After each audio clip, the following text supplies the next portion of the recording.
Okay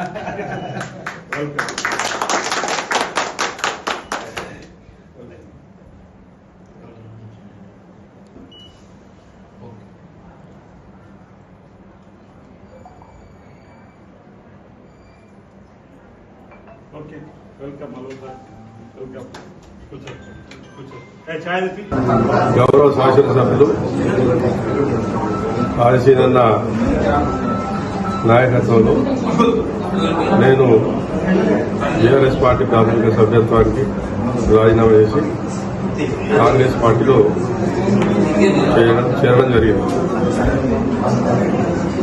గౌరవ ముఖ్యమంత్రి రేవంత్ రెడ్డి గారి సామాజిక న్యాయ ఎజెండా ఈరోజు చిత్తశుద్ధితో అమలు చేస్తుంది కాబట్టి బీసీలకు న్యాయం చేసే విధంగా ప్రభుత్వం వ్యవహరిస్తుంది కాబట్టి అలాగే నిత్యం ప్రజలకు అందుబాటులో ఉండి నియోజకవర్గాన్ని అభివృద్ధి పథంలో నడుపుతున్నటువంటి గౌరవ ఎమ్మెల్యే గారి నాయకత్వంలో మరి పనిచేయాలన్న నిర్ణయానికి వచ్చి ఈరోజు కాంగ్రెస్ పార్టీ జాయిన్ అవ్వడం జరిగింది.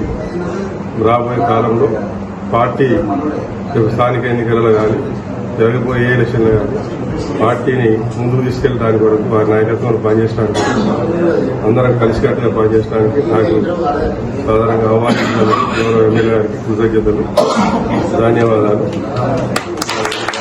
వారి నాయకత్వంలో పార్టీ బలోపేతానికి కొరకు నా శాయశక్తిగా కృషి చేస్తానని చెప్పి తెలియజేస్తాను. ఈరోజు కోనరావుపేట మండల సింగిల్ యూనిట్ ఫ్యాక్స్ చైర్మన్ గారు, మాజీ జడ్పీటీసీ బండ నరసయ్య గారు, సుదీర్ఘ సీనియర్ నాయకులు, టీఆర్ఎస్ నాయకులు, సీనియర్ నాయకులు ఈరోజు మా వేములవాడ శాసనసభ్యులు మరియు ప్రభుత్వ ఆదిశరణ గారి సమక్షంలో కాంగ్రెస్ పార్టీలోకి రావడం శుభపరిణామం.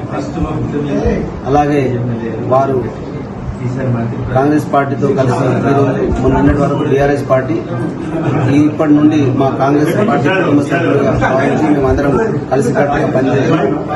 అలాగే ఇంకా కాంగ్రెస్ పార్టీని ముందుకు తీసుకెళ్తామని చెప్పి కోరుకుంటూ ఈ అవకాశం ఇచ్చిన ప్రజలందరికీ ఈరోజు కోనరావుపేట మండల ప్రాథమిక వ్యవసాయ సహకార సంఘం అధ్యక్షులు బండ నరసయ్య గారు కాంగ్రెస్ పార్టీలో జాయిన్ కావడం చాలా సంతోషం. వారికి స్వాగతం తెలియజేస్తూ టీఆర్ఎస్ పార్టీలో ఎన్నో ఏళ్ళు కొనసాగుతూ కాంగ్రెస్ పార్టీ చేస్తున్నటువంటి అభివృద్ధి పనులను మన గౌరవ ఎమ్మెల్యే ఆదిశీనన్న చేస్తున్నటువంటి అభివృద్ధిని చూసి తను ఆకర్షితుడై మన కాంగ్రెస్ పార్టీలో చేయడం సంతోషంగా ఉంది. వారు కాంగ్రెస్ పార్టీ బలోపేతం కొరకు మండలంలో, జిల్లాలో మంచి పేరు తెచ్చుకొని బలోపేతం కొరకు వారు కృషి చేయాలని, పాత కొత్త లేకుండా అందరినీ కలుసుకుంటూ అందరితో ఉంటూ మంచి కార్యక్రమం చేస్తూ ముందుకు తీసుకుపోవాలని బండ నరసయ్యను తెలియజేస్తూ శుభాకాంక్షలు తెలియజేస్తారు.